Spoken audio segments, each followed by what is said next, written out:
Fala pessoal, beleza? Aqui quem fala é Pedro Escobar e hoje a gente vai gravar mais um podcast do E-Gestor. O tema de hoje é microempreendedor individual e para falar um pouco sobre isso tá aqui comigo a Rafa. Oi pessoal, eu sou a Rafa, sou responsável pelo blog do E-Gestor e pelas mídias sociais. O Marcelo. E aí galera, tudo bem? Eu sou o Marcelo, implementador da ferramenta. E o nosso querido amigo João, na sua primeira participação. Fala pessoal, eu sou o João, eu sou SDR aqui no E-Gestor. Então, pessoal, afinal, o que é o MEI e de que forma que essa modalidade aí de empresa veio para auxiliar o empreendedor brasileiro? O microempreendedor individual, então, sendo bem óbvio, né, o MEI, ele assume o papel de empreendedor e não de empresa. Esse é o primeiro ponto que a gente tem que abordar, que o microempreendedor individual não tem separação de bens. Então, tudo que é dele é da empresa e tudo que é da empresa é dele. A gente vai voltar a falar mais sobre isso depois e como isso pode afetar a tua empresa. O microempreendedor individual ele tem um limite de faturamento para se enquadrar como microempreendedor individual de até R$81 mil no ano, que dá mais ou menos R$6.750 no mês. Se encaixa no microempreendedor individual sempre no simples, né? Sempre o regime tributário dele. O microempreendedor individual pode ser o começo de um grande sonho, sabe? O microempreendedor individual pode ser a primeira etapa de uma empresa grande. Basta aí a pessoa ter alguma visão e adotar alguns conceitos para sua empresa. O que facilita muito é a forma de tu não precisar investir muito para começar, pelo menos o mais básico possível, né? A verdadeira intenção do microempreendedor individual veio para regularizar aquelas pessoas que trabalhavam de forma informal, né? Então, a partir do microempreendedor individual, eles conseguem, tendo trabalhos que não são de carteira assinada, realizando prestação de serviços, na maior parte dos casos, regularizar um pouco essa profissão e ser reconhecido como empresa, né? Ou como empreendedor, alguém que está contribuindo também com os impostos pagos aí. Uma das grandes vantagens do MEI é que ele não é bombardeado pelo sistema fiscal totalmente confuso do Brasil. Ele paga 3 taxas fixas, ele é obrigado a pagar somente uma delas, que é uma para venda de produtos, outra para prestação de serviço e outra mista, onde abrange produtos e serviços. Então isso já traz uma vantagem para o MEI, porque ele não é tributado sobre o seu faturamento. Ele tem uma taxa que ele tem que pagar para operar e ele também é isento da obrigação da emissão da nota fiscal eletrônica. Ele não tem que cumprir a obrigação auxiliar da tributação, somente a obrigação principal, que é efetivamente pagar o tributo na forma da guia, da taxa. E com isso vem outra característica do MEI, que ele não tem a obrigatoriedade de ter contador. Então, é sempre bom consultar um advogado e um contador, é muito útil, mas ele não é obrigado. O bom do contador é que ele vai conseguir te ajudar em algumas partes, te ajudar não só a prosperar, né, como te ajudar a dar os próximos passos, como o MEI. Tem alguns truques que a contabilidade consegue te passar, tu sendo MEI, como deduzir as tuas despesas pessoais da receita da empresa para quando entrar o dinheiro como lucro para ti, aquele dinheiro não ser tão tributado. Um contador vai te dar uma série de vantagens como MEI, mas ele não é obrigado. Então tu pode abrir um MEI mesmo sem uma contabilidade, basta se informar e se informe muito. É muito importante que uma pessoa que está pensando em abrir um MEI entenda pelo menos o básico do que é e tem muito conteúdo sobre isso. Então uma das dicas que a gente pode trazer aqui, ele não precisa de contador obrigatoriamente, como as outras empresas, e consuma muito conteúdo sobre MEI. Assim tu vai ter mais segurança do que tu tá fazendo. Então, se o MEI ele não precisa de um contador, como é que ele faz para regularizar a sua profissão? Para se formalizar como MEI é muito simples. Como a proposta do governo federal com o MEI foi formalizar aqueles que possuíam um trabalho informal que não era completamente legal, eles criaram o Portal do Empreendedor. O Portal do Empreendedor é um site em que tu pode fazer tudo, inclusive se formalizar como MEI. Basta tu ter todos os teus documentos ali contigo, dados pessoais e dados da empresa. E uma das coisas boas do MEI é que ele não precisa ter uma loja física, ele não precisa ter um ponto comercial. Então, o endereço pode colocar como endereço da tua casa. E a partir daí é só colocar os teus dados no site e se formalizar como MEI. Outra coisa é que existem 3 condições para tu ser um MEI. Como o Marcelo falou, pode faturar até R$81 mil no ano, não pode ter participação em outra empresa como sócio ou titular e também só pode ter um empregado. Isso mesmo. O importante Importante lembrar é que o MEI se encaixa no Simples Nacional e todo mês ele faz um pagamento ao DAS, o documento de arrecadação do Simples Nacional. Os valores mudam, né? Atualmente eles são para comércio ou indústria R$ 52,95, para prestação de serviço R$ 56,95 e comércio e serviços juntos pagam R$ 57,95. Esses valores mudam justamente porque a composição deles é equivalente a 5% do salário mínimo atual, ou seja, do ano, mais R$1 se o MEI contribui com ICMS e mais R$5 se o MEI contribui com o ISS, o Imposto sobre Serviço. Se ele contribui com os dois, ele tem que pagar o valor de R$6 mais os 5% sobre o salário mínimo.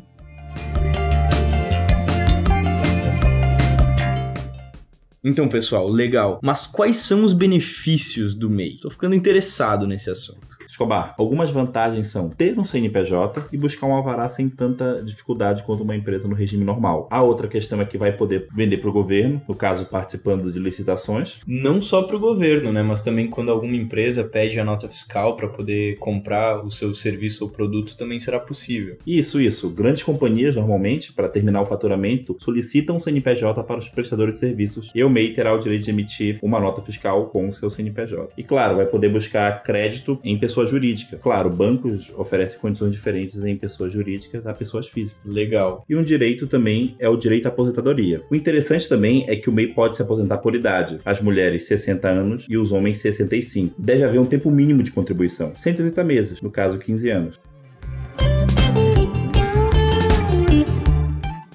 Existem alguns ramos de atuação que simplesmente não podem estar contemplados no MEI. Um deles era a cervejaria. A cervejaria, no caso, não podia nem no Simples Nacional até pouco tempo atrás. Aí esse foi um direito conquistado aí pelos cervejeiros do Brasil, mas MEI ainda não pode. Então existe essa limitação para alguns tipos de fabricação, de produção, até de comercialização de produtos e serviços. Outro exemplo são livrarias ou comércio de livros mesmo. Isso também é algo que não está contemplado no MEI atualmente, porque esse tipo de produto possui diversas reduções tributárias e, em grande parte, até isenção mesmo dos tributos pagos, né? Aí, normalmente, espera-se que uma empresa de maior porte mesmo é que lide com esse tipo de situação, até para não complicar um pouco a fiscalização mesmo desse tipo de produto. Mas, ainda assim, existem quase 500 áreas de atuação do MEI, né? Então, tem bastante ramo aí. Exatamente, isso é muito importante mesmo de falar. Dá uma olhada na tabela oficial no site do Portal do Empreendedor para ver se o seu ramo de atuação também pode ser regularizado através do MEI. Isso, mas vale lembrar que os QNAs mais utilizados no Brasil se enquadram no MEI. São eles: comerciante de artigos e vestuários e acessórios, barbeiro, cabeleireiro, manicure, pedicure e pedreiro. Ok, eu quero saber o seguinte: já estruturei o MEI, já estou funcionando, tá muito legal o resultado, qual é o próximo passo para sustentar esse crescimento? Bem, isso aqui é um ponto que a gente já abordou antes em outros episódios, mas é sempre bom lembrar, que é: separe ao máximo as contas da empresa das suas contas pessoais. Tire um fixo por mês, mas não efetivamente assalte a empresa, não misture, porque senão tu nunca vai saber o que vai entrar ou o gasto para funcionar. Exatamente, uma coisa que eu gosto de falar sobre esse assunto é que se tu não separar exatamente o que é conta da empresa e o que é conta pessoal e começar a enfrentar problemas financeiros, né, tu nunca vai saber se o problema tá no negócio ou se o problema, de repente, não é o teu estilo de vida, que ainda não é compatível com a renda que o teu negócio tá te proporcionando, né? E são coisas muito diferentes. Tem um problema para resolver nesse tipo de situação e tu simplesmente não sabe qual é o problema. Exatamente, tu tem que trabalhar para tua empresa, não a tua empresa tem que trabalhar para ti. Tu não pode comprometer o teu capital de giro ou o teu fundo de crescimento com base no teu custo de vida e luxos pessoais. Assim, poder tu pode, né? Só não deve. O caminho do crescimento não tá por aí. Então, separar as contas, tomar cuidado, tirar um fixo por mês e cuidado com as dívidas. Esse é outro ponto muito importante, porque uma dívida adquirida na pessoa física pode afetar a sua pessoa jurídica. O MEI, como já citado anteriormente, ele não tem separação patrimonial. Ele tem uma personalidade jurídica, tu pode ser considerado uma PJ, ele tem CNPJ, além do CPF, mas dívidas adquiridas com o teu CPF afetam teu CNPJ. Então não há separação. Se tu tiver que penhorar o teu carro por uma dívida pessoal, vai ser o teu carro que o carro que tu usa na empresa, entendeu? Então esse cuidado financeiro leva a um cuidado de não adquirir muitas dívidas também, e se for adquirir dívidas, seja um risco calculado. Provisione os teus gastos, olhe para o teu fluxo de caixa, se organize, porque nunca é pequeno demais para se organizar. Desde uma planilha até anotações, tudo é válido quando está começando, e tu tem que ir elevando o teu nível de organização quando o teu fluxo de financeiro e a tua demanda por controle for aumentando. Então começar com uma planilha é ótimo, como eu falei, você não é pequeno demais, mesmo sendo como pessoa física, para ser organizado financeiramente. Exatamente. Então, após esse ponto,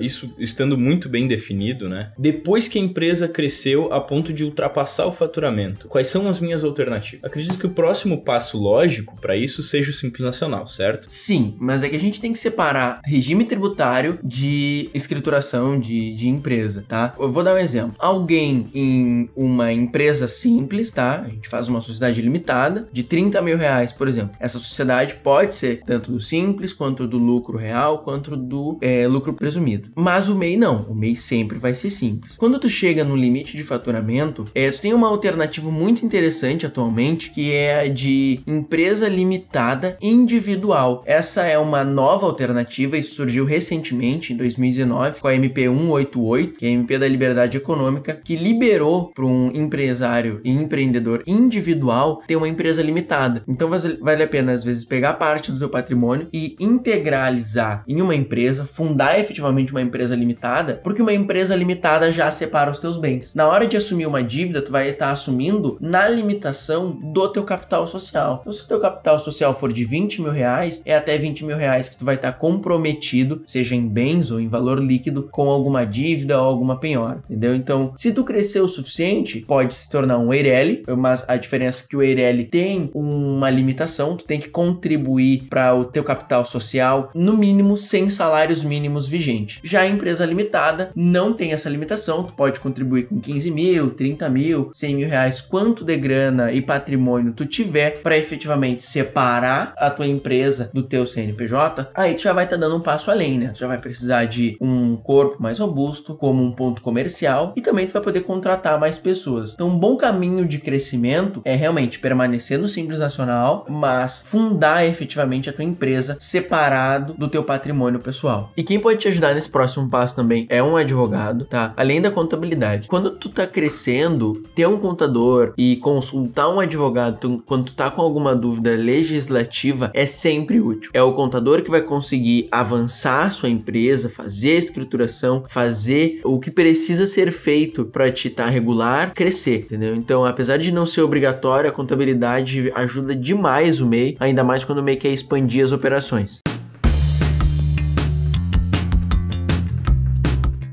Enfim, né? Falando um pouquinho mais sobre o MEI em si, queria que vocês me dissessem qual é o impacto dele na economia brasileira. Então, Marcelo, sobre o impacto do MEI na economia, primeiro a gente tem que analisar o cenário econômico. Hoje o Brasil está com mais de 10 milhões de empregados e o MEI, obviamente, se torna uma alternativa. Se a gente for analisar o número total de MEIs, a gente vê que ele cresce em torno de 1 milhão no total ao ano. Hoje o Brasil está com 8 milhões de MEIs. Isso pode ser um reflexo da forte crise que a gente vinha enfrentando, né? Como tu disse, o MEI é uma alternativa. É o profissional liberal, o cara que vai trabalhar por conta, mas quer se escriturar. Exato, exato. Vale ressaltar que em 2018, mais de 80% das empresas abertas são MEIs. Com muitas empresas fechando, algumas pessoas cada vez mais entrando no mercado de trabalho como desempregadas, o MEI se torna uma baita alternativa. É importante levar isso em consideração não apenas nesse sentido de olhar a população brasileira, mas também no sentido de que isso é muito importante para todas as empresas que vendem também para outras empresas, né? Que tem como público-alvo outros negócios, principalmente de menor porte. Então, se tu tem qualquer tipo de produto que sirva ou que agregue valor para microempreendedores individuais, relacionados desde gestão ou a divulgação de empresa, esse é um mercado que cresce sem parar. Então, é uma viabilidade econômica muito grande investir nesse ramo, investir para comunicar com essas pessoas e produtos e serviços com o custo mais acessível, justamente para atender esse mercado que acaba acaba ficando muitas vezes desamparado porque o foco das empresas acaba sendo empresas maiores ou empresas que já têm como bancar algo um pouco mais caro, né? Mas não, focar também naquele que tá começando, naquele que quer dar um pontapé inicial, que quer fazer uma divulgação, que quer trabalhar do início, da base, que não tem nada ainda, fazendo algo com um orçamento muito mais baixo, também é possível lucrar muito com esse tipo de cliente. E entregar valor para essa galera que tá entrando e se arriscando no mundo do empreendedorismo pode ser que seja um valor exponencial ao longo do tempo. Pode ser que esse cara que começou como MEI acabe evoluindo, indo para uma sociedade, abrindo novas franquias, aumentando ou abrindo uma filial. Com esses dados que tu trouxe, a gente pode ver que o MEI hoje é a grande porta de entrada para o mundo do empreendedorismo, e atender essas empresas, gerar valor para elas,